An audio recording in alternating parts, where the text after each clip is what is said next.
नमस्कार। Target education के daily current affairs में आप सभी का बहुत बहुत स्वागत है।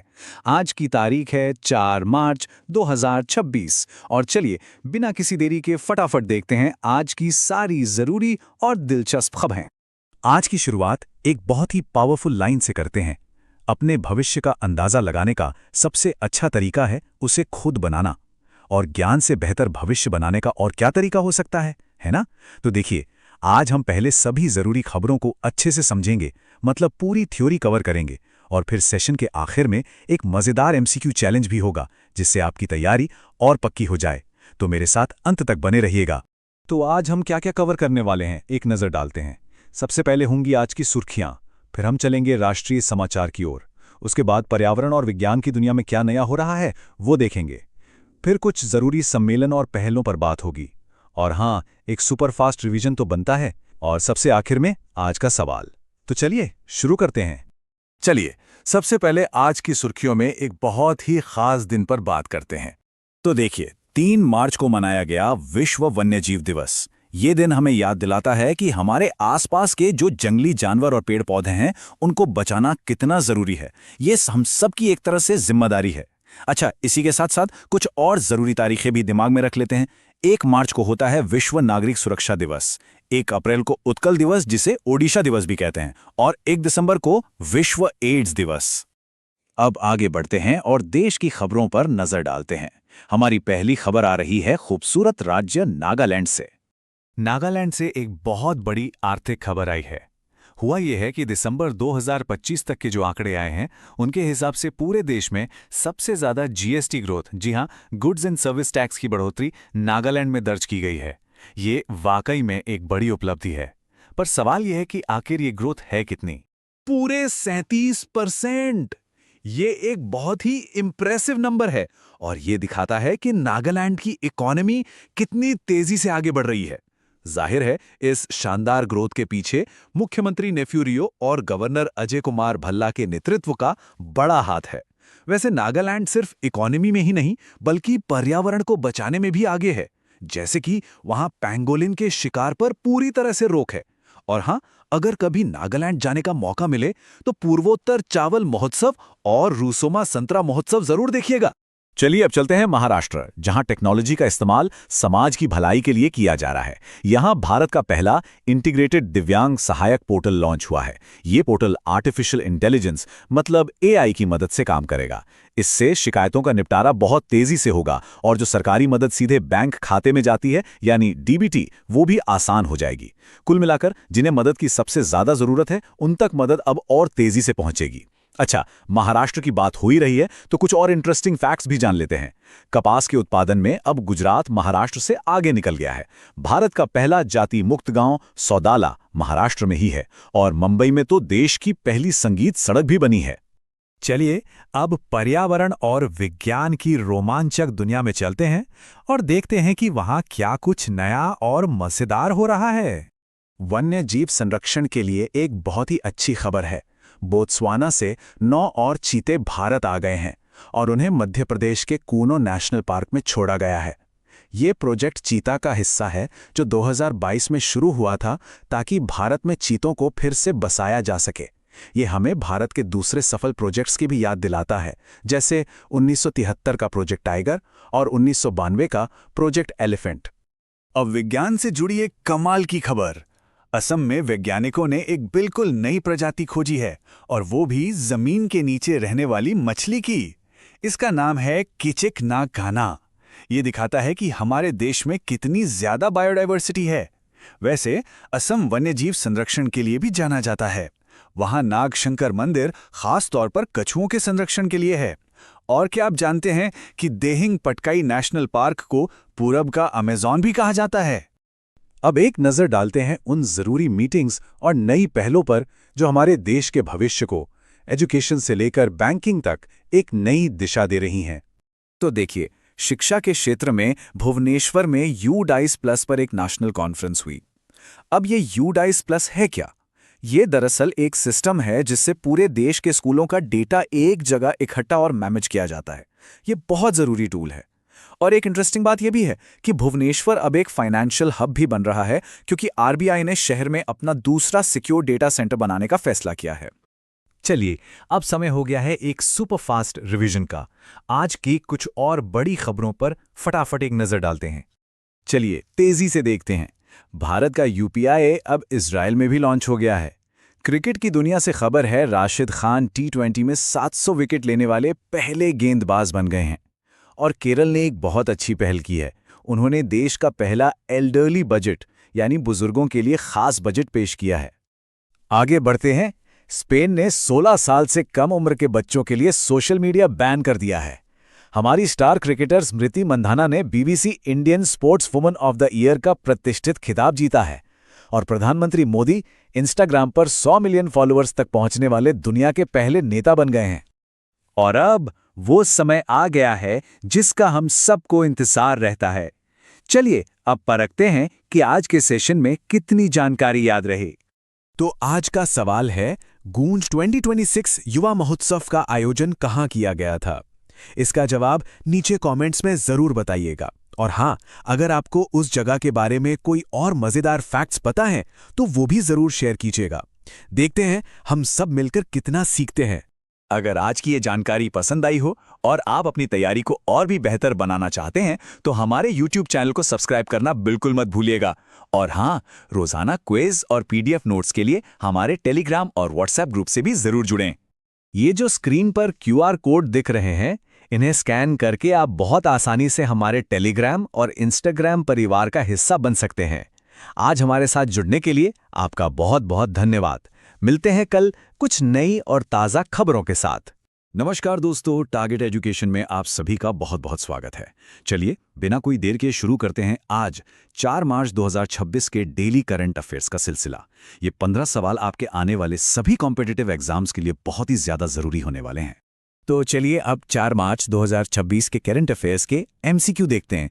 अपने ज्ञान को परखने के लिए तैयार हो जाइए और हाँ, वीडियो को अंत तक ध्यान से देखना है और अपना स्कोर भी चेक करते रहना है। तो पहला सवाल आपकी स्क्रीन पर है। विश्व वन्य जीव दिवस यानी कि वर्ल्ड वाइल्ड लाइफ डे हाल ही में कब मनाया गया? आपके ऑप्शंस हैं 1 मार्च, 2 मार्च, 3 मार्च या 4 अप्रैल। थोड़ा सोचिए और इसका बिल्कुल सही जवाब है ऑप्शन सी, 3 मार्च। ये दिन दुनिया के जंगली जीवों और पेड़ पौधों के बारे में जागरूकता फैलाने के लिए मनाया जाता है। और हाँ, एक्स्ट्रा फैक्ट के तौर पे ये भी याद रखिए कि 1 मार्च को विश्व नागरिक सुरक्षा दिवस और 1 अप्रैल को उत्कल दिवस यानी कि ओडिशा दिवस मनाया जाता है। चलिए अब बात करते हैं स्पोर्ट्स की। हाल ही में आरव डेंगला भारत के चेस ग्रैंड मास्टर बने हैं। सवाल यह है कि वो कौन से नंबर के ग्रैंड मास्टर हैं? 91वें, 92वें, 93वें या फिर 94वें? जी हाँ, इसका सही जवाब है ऑप्शन सी, वो 93वें ग्रैंड मास्टर बने हैं। आपको बता दूं कि आरव डेंगला मुंबई के रहने वाले हैं और ये भारतीय चेस के लिए एक बहुत बड़ी उपलब्धि है। याद रखिएगा, भारत के 91वें ग्रैंड मास्टर राहुल बैस थे और 92वें आर्यन वासने। ठीक है, अगला सवाल देखते हैं। भारत ने अपने इकोनॉमिक रिलेशन को और मजबूत करने के लिए किस देश के साथ द्विपक्षीय स्वैप समझौते को रिन्यू किया है? रूस, जापान, अमेरिका या फ्रांस? और इसका सही जवाब है ऑप्शन बी, जापान। आपको बता दूं कि ऐसे एग्रीमेंट से ना दोनों देशों के बीच फाइनेंशियल स्टेबिलिटी और ट्रेड को काफी बढ़ावा मिलता है। और हां, जापान से जुड़ी एक और बात, साने तकाइची जापान की पहली महिला प्रधानमंत्री बनी हैं और भारत जापान के बीच उत्तराखंड में धर्म गार्जन मिलिट्री एक्सरसाइज भी हुई थी। अब एक सवाल इकोनॉमी से जुड़ा हुआ है। दिसंबर 2025 तक भारत के किस राज्य ने सबसे ज्यादा मतलब 37% की GST यानी goods and services tax growth दर्ज की? महाराष्ट्र, गुजरात, नागालैंड या असम? और सही जवाब है ऑप्शन सी, नागालैंड। ये ग्रोथ दिखाती है कि राज्य की आर्थिक हालत कितनी सुधर रही है और टैक्स कलेक्शन भी कितना बेहतर हुआ है। एक और मजेदार बात, नागालैंड ने हाल ही में पूर्वोत्तर चावल महोत्सव और रूसोमा संतरा महोत्सव भी मनाया है। अब एजुकेशन सेक्टर की तरफ बढ़ते हैं। स्कूल शिक्षा और साक्षरता विभाग ने UDICE प्लस पर एक नेशनल कॉन्फ्रेंस की मेजबानी की। ये कहाँ हुई थी? नई दिल्ली, जयपुर, भोपाल या भुवनेश्वर? तो दोस्तों, इसका सही जवाब है ऑप्शन डी, भुवनेश्वर। पता है ये UDICE प्लस क्या है? ये स्कूलों का एक ऑनलाइन डेटाबेस सिस्टम है जिससे एजुकेशन पॉलिसी बनाने में बहुत हेल्प मिलती है। एक एक्स्ट्रा जानकारी ये भी है कि आरबीआई भी अपना दूसरा सिक्योरिटी डेटा सेंटर भुवनेश्वर में ही बनाने जा रहा है। अब बात करते हैं इंटरनेशनल रिलेशंस की। भारत ने हाल ही में मिनरल्स, रीन्यूएबल एनर्जी और कल्चर पर 3 समझौते किए हैं, लेकिन किस देश के साथ? ऑस्ट्रेलिया, कनाडा, जर्मनी या दक्षिण अफ्रीका? इसका सही जवाब है ऑप्शन बी, कनाडा। ये समझौते दोनों देशों के बीच स्ट्रैटेजिक पार्टनरशिप को और भी मजबूत करेंगे। और हाँ, एक और इंटरेस्टिंग खबर यह है कि कनाडा के मिसिसॉगा शहर में भगवान श्री राम की 51 फुट ऊंची मूर्ति का भी अनावरण किया गया है। 7वां सवाल सोशल जस्टिस से जुड़ा हुआ है। भारत का पहला इंटीग्रेटेड दिव्यांग सहायक पोर्टल कहां लॉन्च किया गया? उत्तर प्रदेश, मध्य प्रदेश, महाराष्ट्र या केरल? तो इसका सही जवाब है ऑप्शन सी, महाराष्ट्र। ये एक बहुत ही शानदार पहल है दोस्तों। इस पोर्टल से दिव्यांगजनों को एक ही जगह पर सारी सरकारी स्कीम्स और मदद की जानकारी मिल जाएगी, जिससे उनकी जिंदगी काफी आसान हो जाएगी। और इसी से जुड़ा एक और फैक्ट ये है कि महाराष्ट्र का सौदला गांव भारत का पहला जाति मुक्त गांव बन गया है। चलिए अब एनवायरनमेंट और वाइल्ड लाइफ पर एक सवाल लेते हैं। हाल ही में बोत्सवाना से 9 चीते लाए गए हैं। उन्हें भारत के किस नेशनल पार्क में छोड़ा गया है? काजीरंगा, जिम कॉर्बेट, कूनो या रणथंबोर नेशनल पार्क? और सही जवाब है option C, Kuno national park. ये भारत में चीतों को फिर से बसाने के एक बहुत बड़े प्रोजेक्ट का हिस्सा है। इससे जुड़ी ये तारीखें जरूर याद रखिएगा। प्रोजेक्ट चीता 17 सितंबर 2022 को, प्रोजेक्ट टाइगर 1973 में और प्रोजेक्ट एलिफेंट 1992 में शुरू हुआ था। अब आते हैं साइंस और डिस्कवरी पर। किचकिक ना काना ये एक नई अंडरग्राउंड मछली की प्रजाति है। ये किस राज्य में खोजी गई है? मेघालय, असम, सिक्किम या अरुणाचल प्रदेश? सही जवाब है ऑप्शन बी, असम। नई प्रजातियों की खोज से हमारी बायोडायवर्सिटी की समझ और बढ़ती है। और असम से जुड़ी एक और खास बात, असम का नाग शंकर मंदिर कछुओं के संरक्षण के लिए एक मॉडल माना जाता है और भारत का पहला वल्चर यानी गिद्ध संरक्षण पोर्टल भी असम में ही शुरू किया गया था। एक इंपॉर्टेंट इंटरनेशनल अपॉइंटमेंट पर सवाल है। वर्ल्ड इकोनॉमिक फोरम यानी WEF का अंतरिम CEO किसे बनाया गया है? एलॉयस जोविंगी, मार्क कार्नी, अजय बंगा या उदय कोटक? और सही जवाब है ऑप्शन ए, एलॉयस जोविंगी। WEF जैसा कि आप जानते हैं ग्लोबल इकोनॉमी पर चर्चा के लिए एक बहुत बड़ा प्लेटफॉर्म है। वैसे ऑप्शन डी में जो उदय कोटक हैं उनके बारे में भी जान लीजिए। वो हाल ही में गुजरात के गिफ्ट सिटी के नए चेयरमैन बने हैं। अगला सवाल, उपराष्ट्रपति CP राधाकृष्णन जी ने चेतना गदाश्रम की नींव कहाँ रखी है? मदुरै, मैसूर, त्रिशूर या विशाखापत्तनम? इसका सही जवाब है ऑप्शन सी, त्रिशूर, केरल। और केरल से जुड़ा एक और फैक्ट बहुत महत्वपूर्ण है कि केरल सरकार ने देश में पहली बार हमारे सीनियर सिटीजन्स की जरूरतों के लिए एक अलग बुजुर्ग बजट यानी एल्डरली बजट पेश किया है, जो कि वाकई एक बहुत ही सराहनीय कदम है। अब बात करते हैं इंडस्ट्री और डेवलपमेंट की।